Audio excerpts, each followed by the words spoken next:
Olá, abençoados! Graça e paz, bem-vindos ao canal da Graça Pura. Muito obrigado aí a todos os inscritos, né? E temos novidades aí, tá, querido? Interrompemos nossa programação para trazer um anúncio muito especial. Participe do pré-lançamento do nosso livro Apocalipse Comentário Preterista Completo.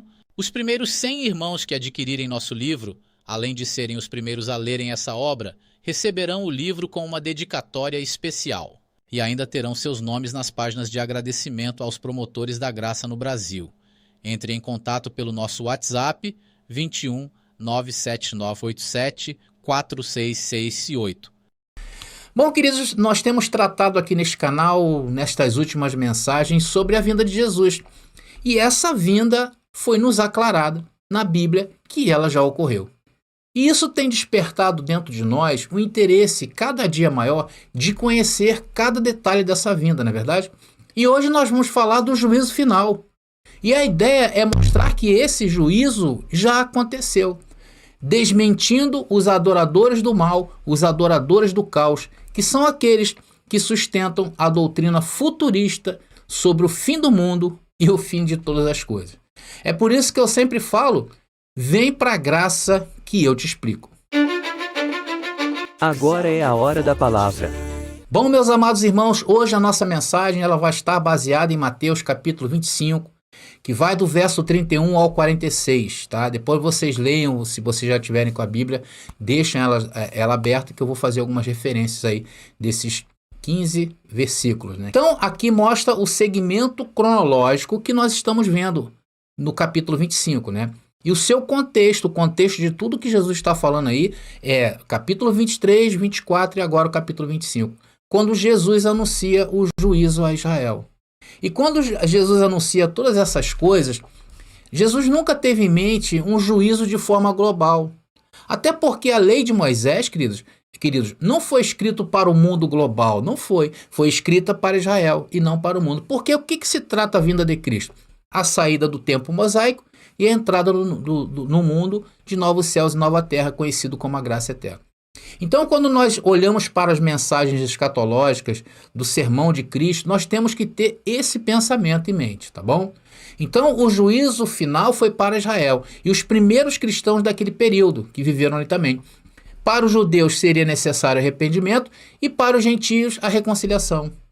Então, Jesus morre na cruz, ressuscita e promete voltar para dar entrada em novos céus e nova terra. Então, o período em que Jesus ressuscitou até o ano 70, esse período, que foi a derrubada do templo, tá bom? Nós dizemos que esse período foi o período transitório entre lei e graça, ou seja, os dois pactos ainda estavam vigentes naqueles dias.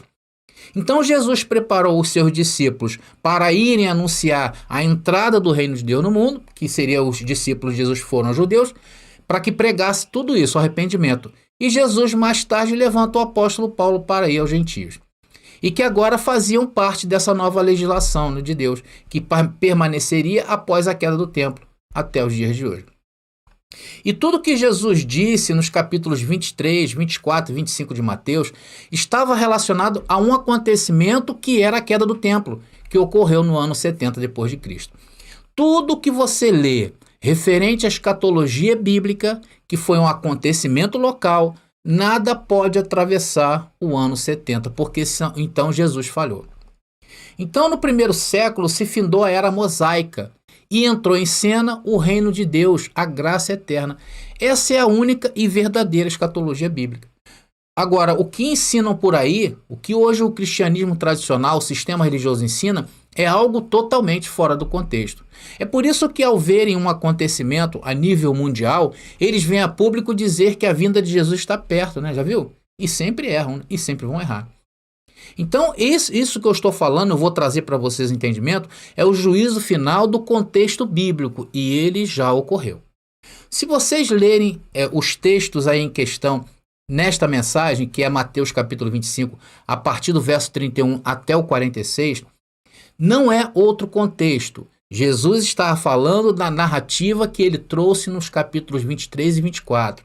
Atenção, não existem divisões escatológicas bíblicas, e muito menos no discurso de Jesus, como muitos afirmam, tá? O contexto de Jesus sempre foi claro para aquela geração. Por que eu estou falando isso? Porque vários abençoados, vários teólogos, estudantes aí, eles dividiram as falas de Jesus, falando, determinando, isso aqui foi para aquele tempo, aquele ali foi para aquele tempo, agora isso aqui é para o futuro. Não, isso não existe, porque tudo está no contexto da geração de Jesus. Quando Jesus se referiu ao fim, aos últimos dias, ou tempo, ele se referia ao fim da era mosaica, já profetizada por vários profetas, todo o Antigo Testamento. E a lei sendo removida do mundo, atenção no que eu vou falar, e a lei sendo removida do mundo, possibilitou a entrada dos gentios nos planos de Deus. Agora vamos ler no capítulo 13, que traça um paralelo com Mateus capítulo 25, que nós estamos abordando aqui nesse tema. Mateus capítulo 13, versículo 40. Lembrando que o contexto do que Jesus vai falar está dentro dos capítulos 23, 24 e 25. Não podemos sair desse contexto.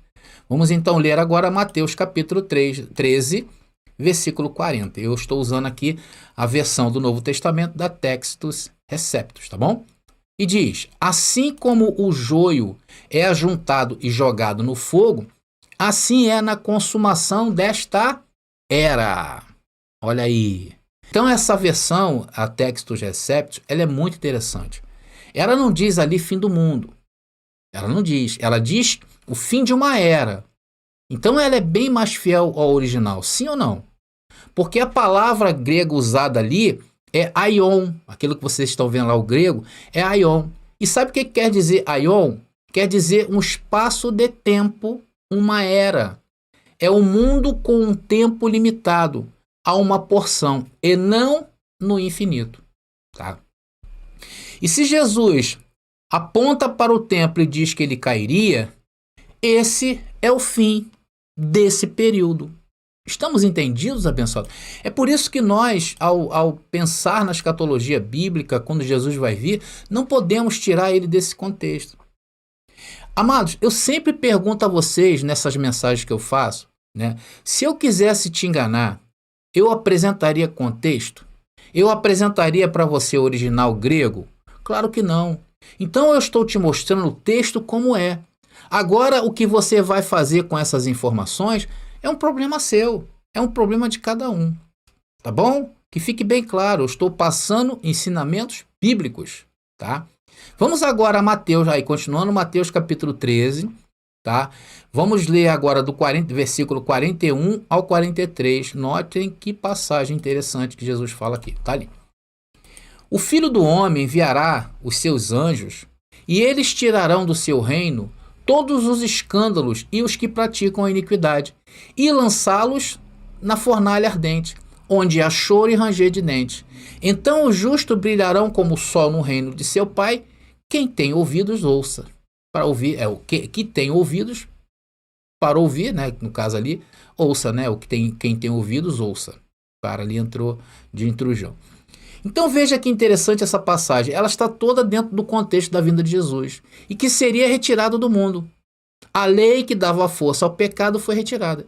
E ali Deus estabeleceria a sua aliança eterna com seus filhos, com a sua igreja. E que fim é esse que Jesus está predizendo? O fim do mundo, como afirma o sistema religioso? Ou fim de uma era, o fim de um período? É claro que é um fim de um período, né? E que evento no mundo visível seria esse que Jesus vai informar lá no capítulo 24, no versículo 2, que seria o quê? A queda do templo. Então, amados, pega agora esse contexto bíblico que estamos aprendendo, tá? Tenta encaixar ele no futurismo, para os dias de hoje. Tenta encaixar tudo isso aí. A lei mosaica, o fim de um período, a entrada de novos céus e nova terra. Tenta encaixar nos dias de hoje. Então não dá, não tem como. Porque a vinda de Jesus está intimamente ligada àquela época. Por causa do pacto da lei, queridos. É por causa disso. E se Jesus ainda vai vir, na realidade não estamos em graça. A lei ainda está de pé. E se a lei está de pé, nós, gentios, que não somos judeus, nem muito menos israelitas, estamos fora da aliança. Isso que eu estou trazendo para você é Bíblia, não é história da carochinha. Simplesmente isso. Se Jesus ainda vai vir, a graça não existe. E, amados, o que é incrível é esse paralelo dessas duas passagens. Aqui lemos agora em Mateus capítulo 13, como aquela que estamos abordando, que é capítulo 25 de Mateus. Vamos ler o versículo 31 de Mateus 25? Veja como é que é a mesma coisa, abençoado. Isso é um paralelo bíblico, chamado paralelo bíblico. Está aqui, Mateus capítulo 25, versículo 31, que diz: quando o Filho do Homem vier em sua glória, e todos os santos anjos com ele, então se sentará no trono de sua glória. Veja como essa passagem ela faz paralelo com o verso 41 de Mateus 13. O Filho do Homem enviará os seus anjos, e eles tirarão do seu reino os escândalos e os que praticam a iniquidade. Agora veja aí mesmo o verso 32. Vamos avançando no verso 32. Mateus 25, versículo 32. Tá? Tá ali, tá falando de juízo, tá, abençoado? E todas as nações estão reunidas diante dele, e ele as separa uma das outras, como o pastor separa suas ovelhas dos cabritos. Vamos ver mais um paralelo entre Mateus capítulo 13 com Mateus capítulo 25. Agora vamos lá em Mateus capítulo 13, versículo 41 e 42. Tá ali. E diz: o Filho do Homem enviará os seus anjos, e eles tirarão do seu reino todos os escândalos e os que praticam iniquidade, e lançá-los na fornalha ardente, onde há choro e ranger de dentes. Então, eu estou batendo nessa tecla, eu estou batendo muito nessa tecla, abençoado. É porque o sistema religioso, ele dividiu a escatologia em dois tempos. Um para aqueles dias e o outro para o futuro. Mas eu estou usando a mesma coisa que Jesus falou no capítulo 13. E ele também falou no capítulo 25. Vamos ler. Vamos ver o que Jesus falou também no capítulo 25. Isso aqui cai por terra, sabe o quê? A divisão que eles fazem em relação à escatologia de Jesus. E diz ali, ó, o mesmo texto de Mateus capítulo 16. Olha, todas as nações serão reunidas em sua presença. E ele separará as pessoas como um pastor separa as ovelhas dos bodes. Colocará as ovelhas à sua direita e os bodes à sua esquerda. Então o rei dirá aos que estiverem à sua direita: venham vocês, que são abençoados por meu Pai, recebam como herança o reino que ele lhes preparou desde a criação do mundo. Amados, isso é ou não é, faz parte do juízo final? É o juízo final. E hoje não tem nem porquê achar que isso é para os dias atuais. Depois vocês leem todo o restante do capítulo 25 de Mateus, tá? Você vai ver como se daria o juízo, o julgamento final. Isso vamos fazer isso para a gente não ler tudo, senão a gente vai ficar muito tempo aqui, a mensagem vai ficar longa. Isso não é o nosso objetivo, tá? O fato é que depois de escutar essas verdades inegáveis, você pode ainda continuar aí batendo o pé e achando que Jesus ainda vai vir, porque foram muitos anos de ensino errado, não é verdade? Às vezes eu entendo a dificuldade que os abençoados têm em entender isso, porque é muito tempo, né? Tá? Mas se você crer, ainda continuar crendo no ensino errado, você vai ter que atropelar isso que eu estou falando. Você vai ter que dizer que isso aí não é Bíblia, e eu estou mostrando a Bíblia. Eu estou mostrando a Bíblia pela Bíblia. Mas vamos prosseguindo, porque o assunto central da vinda de Jesus bate em dois aspectos, tá? Que seria para aquela geração, para aquela era, e o fato marcante foi a queda do templo. Abençoados, vocês têm que gravar isso, tá? Então ela tem dois aspectos, que seria para aquela geração, para aquela era, e o fato marcante foi a queda do templo. E isso está narrado em todo o Novo Testamento e principalmente em Apocalipse. E lembrando mais uma vez que esse livro de Apocalipse foi escrito entre os anos 64 e 68 depois de Cristo. Não deixem o sistema enganar vocês, tá bom? Inclusive eu tenho uma mensagem aqui nesse canal onde eu só tratei da datação de Apocalipse. Vai lá e veja que você não vai ter mais dúvida sobre o ano que foi escrito esse livro. Se te ensinar errado, você vai reaprender. Eu vou deixar aqui nas descrições deste vídeo, tá bom? Também vou deixar fixado no primeiro comentário aqui, tá? Se você tá vendo aí depois, você vai ver que vai estar fixado lá, né? O sistema bate o pé dizendo que foi escrito entre o ano 90 e 95. Isso não é verdade. Vai lá e veja o vídeo, porque eu trouxe a cronologia dos imperadores. Dá uma quebrada neles. Vai dar certinho, vai bater certinho com essa data aqui que eu falei, entre 64 e 68 depois de Cristo. Depois vocês leiam também Apocalipse capítulo 11, é importante falar isso, que João recebeu ordens para medir o templo, está lá escrito. Apocalipse capítulo 11. João recebeu ordens para medir o templo. E se fosse no ano 70 ou depois do ano 70, né, como eles afirmam que foi escrito, João não receberia essa ordem, né? Se ele recebeu essa ordem para medir o templo, é porque o templo estava de pé. Inclusive, João até relata que viu pessoas dentro do templo. Então, tudo que Jesus predisse sobre a sua vinda, o juízo final, a ressurreição dos mortos, né, se deu na queda do templo, inaugurando assim novos céus e nova terra, o novo e vivo caminho, o nascimento do homem espiritual, como Paulo fala, né, o homem interior. Agora vamos falar sobre a ressurreição dos mortos. Vamos dar uma palhinha aqui sobre a ressurreição dos mortos, que é um outro evento muito explorado pelos futuristas. Eles dizem que ainda há necessidade da ressurreição e eles imaginam corpos saindo, né, de vários locais, aí, não só de tumbas, né, de vários locais onde tem um morto. Eles acham que aquele morto vai aparecer, vai subir. Aquela passagem que diz que todo olho verá, então eles tomam posse disso e eles querem ver tudo e levam tudo ao pé da letra. Por isso não aceitam os nossos argumentos, tá, sobre o evento da queda do templo como a vinda de Jesus. Eles não aceitam. Agora vamos a uma passagem no Antigo Testamento que é fatal, em Daniel capítulo 12, tá, que é um contexto da parousia de Jesus, que eu estou mostrando Bíblia. Não estou falando sem argumentação, eu não estou falando sem contextualização. Vamos ler Daniel capítulo 12, versículo 1? Vamos lá, vamos começar lendo. Diz lá o texto: nessa época, Miguel, o grande príncipe que guarda o seu povo, se levantará. Haverá um tempo de angústia como nunca houve desde que as nações vieram a existir. Nesse tempo, porém, todos de seu povo que tiverem o nome escrito no livro serão salvos. De que Daniel está falando? Do juízo final, não é verdade? Predito por quem? Quem que nós vimos prever isto? Jesus. Então ele fala de um tempo de angústia. Isso aqui Jesus falou que seria a grande tribulação. E quando ele diz que o povo será salvo, que tem o nome escrito no livro, Jesus também disse a mesma coisa.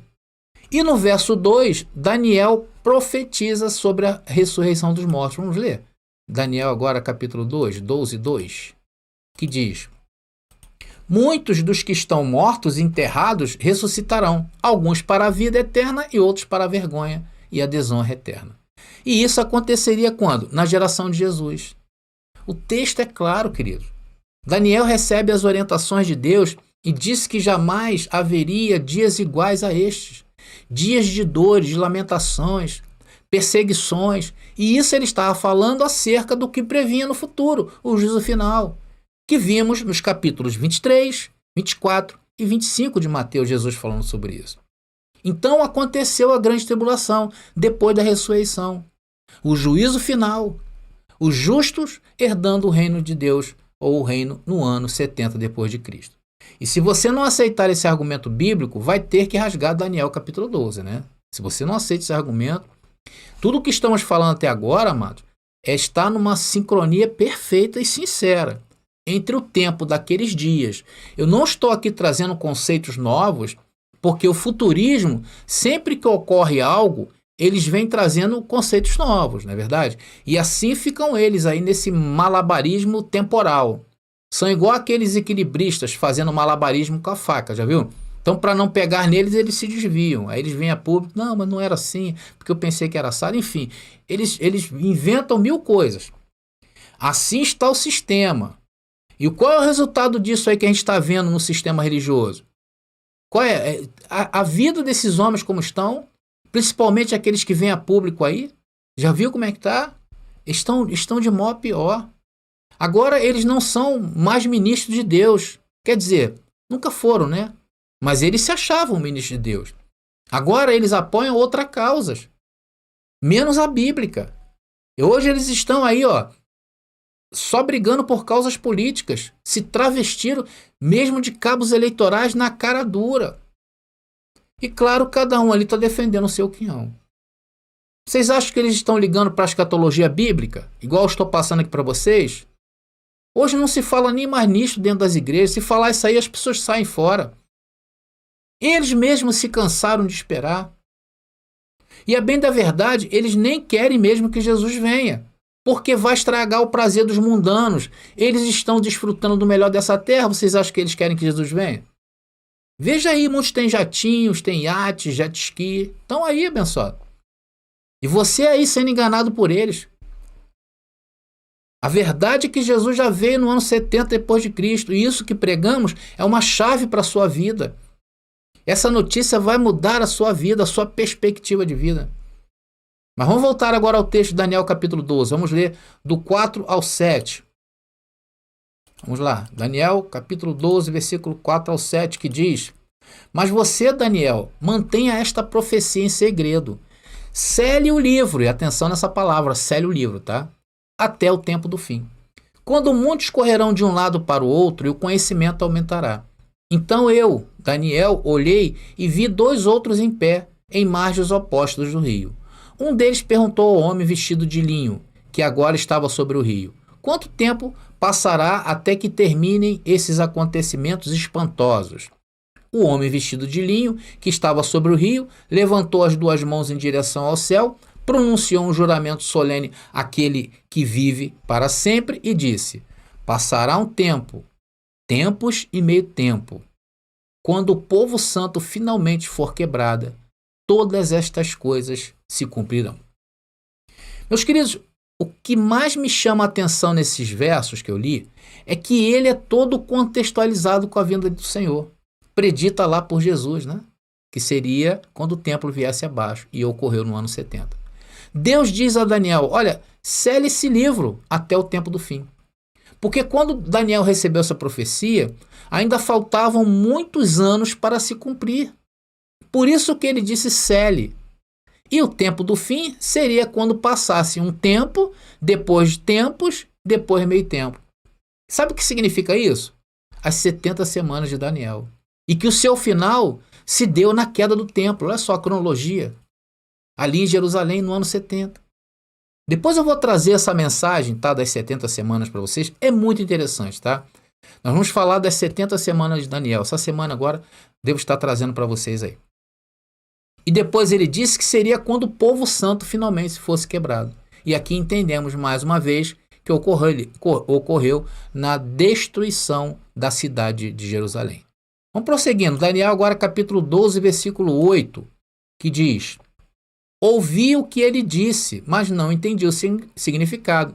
Por isso perguntei: Meu senhor, como estas coisas terminarão? Então quando se dará o fim de todas essas coisas? Pergunta Daniel, né? E Deus disse o quê? Espera, que ele teria que esperar. Versículo 9, está a resposta aí de Deus para Daniel. 12, versículo 9. E diz: Ele respondeu: Agora vá, Daniel, pois aquilo que eu disse será mantido em segredo e selado até o tempo do fim. Então, aqui era o contexto do que Jesus estava falando, tá? E agora vamos a Apocalipse capítulo 22. O contexto é o cumprimento de todas as profecias relacionadas à queda de Jerusalém e ao templo totalmente destruído. Vamos agora a Apocalipse 22, que quer dizer, o contexto é esse.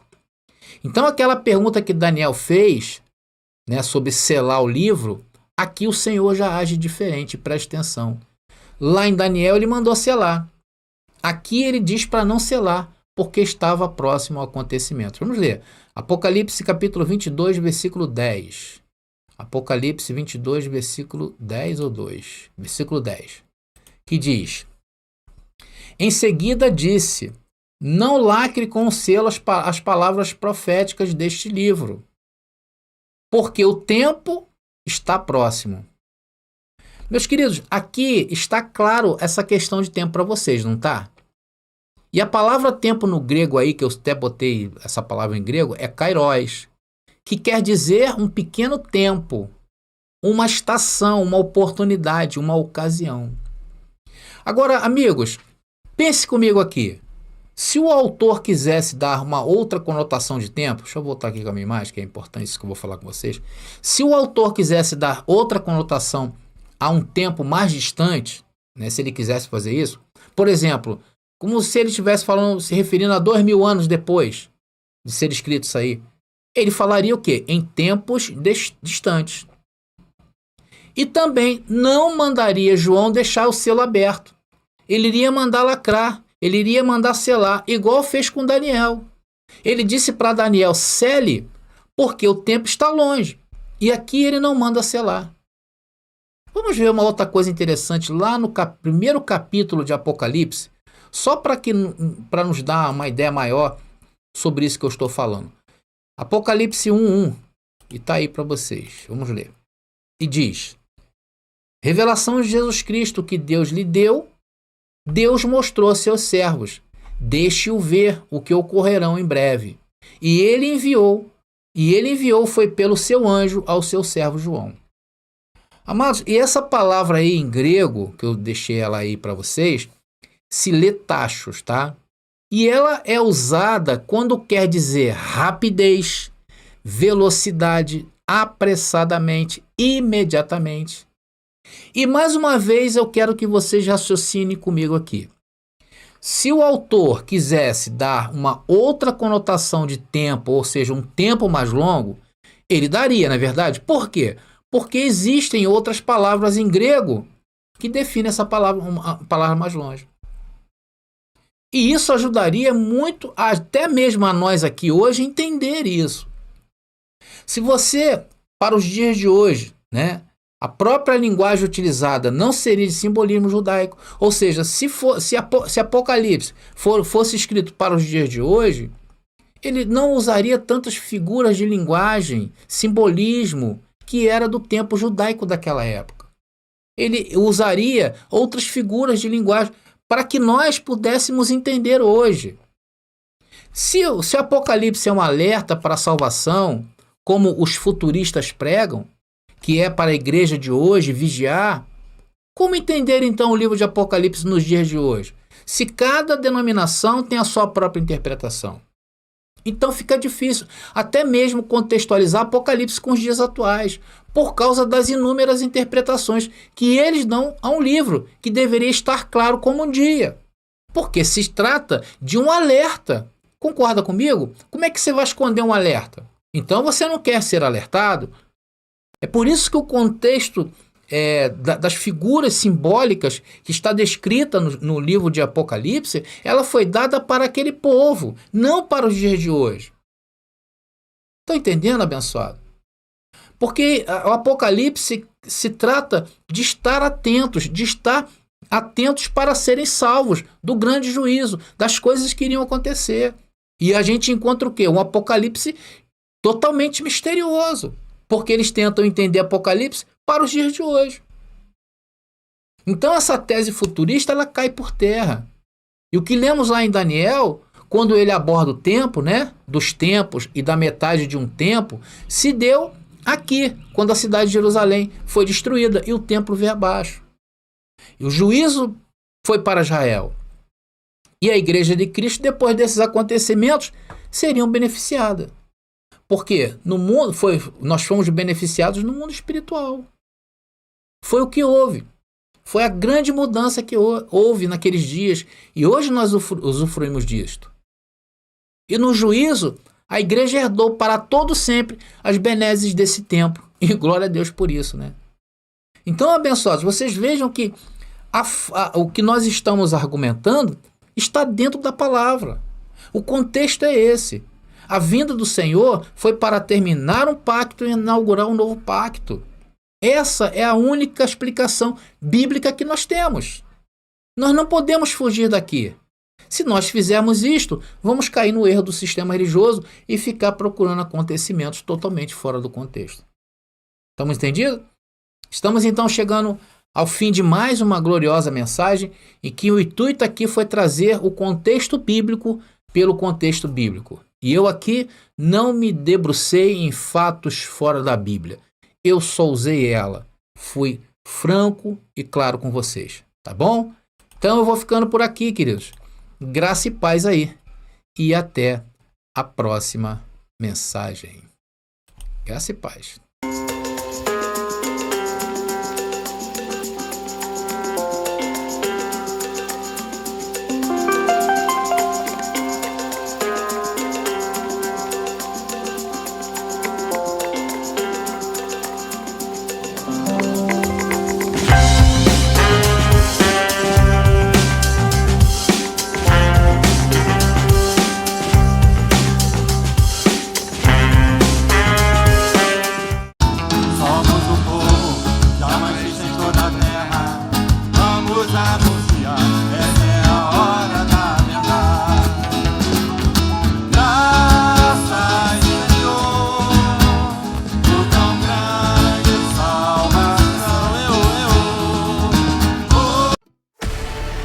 está disponível o livro As Doutrinas do Inferno e Suas Manipulações Dentro das Igrejas. Adquira hoje mesmo.